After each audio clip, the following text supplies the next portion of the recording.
Эртең мененки саат 10:30 чамасында дал ушул мектептин алдында 8-класстын окуучусу бычакталган окуя болгон жерге тез жардам келип, баланы ооруканага алып кетишкен. Окуучу бала Ош облустар аралык балдардын клиникалык ооруканасына саат 10:35 келип түшкөн. Дарыгерлердин айтымында баланын абалы оор болуп, кан басымы төмөн келген. Окуучу баланын өзүнө келтирүү үчүн дарыгерлер 1,5 саат бою күрөшкөн.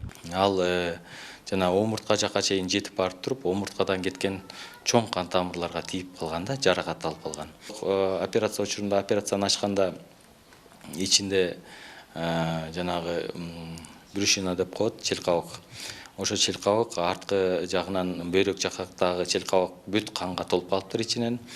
Ошол жерден өткөн чоң кан тамыр жабыркап калган да.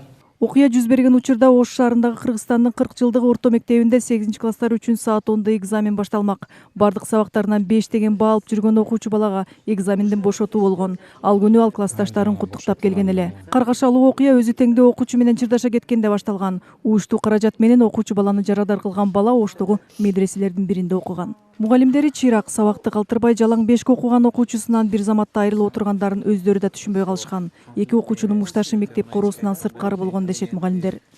Воспитанный мальчик, много читал, занимался спортом. Эмне дешимди да билбейм. Ал эң жакшы окуучубуз эле, баарын сыйлайт эле. Мугалимдердин сүймөнчүгү болгон, өтө тартиптүү, жоопкерчиликтүү эле. Башка сөзүм деле жок. Чырчыкканын билебиз, ким күнөөлүү экенин билбейбиз. Но мальчик шел в школу, он только шел. Аталган факты Ош шаардык ички иштер башкармалыгы тарабынан кылмыштардын жана жоруктардын каттоонун бирдиктүү реестрине катталып, тергөө иштери жүрүп жатат.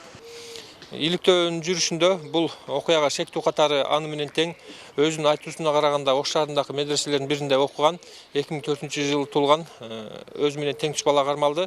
Анын берген көрсөтмөсүнө караганда бала мектептен чыгып келе жатып, мектебин жанында жайгашкан дүкөндөрдүн биринде өзара айтышып кетип, натыйжада тигил шектүү бала уштуу нерсе менен анын сол жак урсак көңдөйүнө сайып жиберген.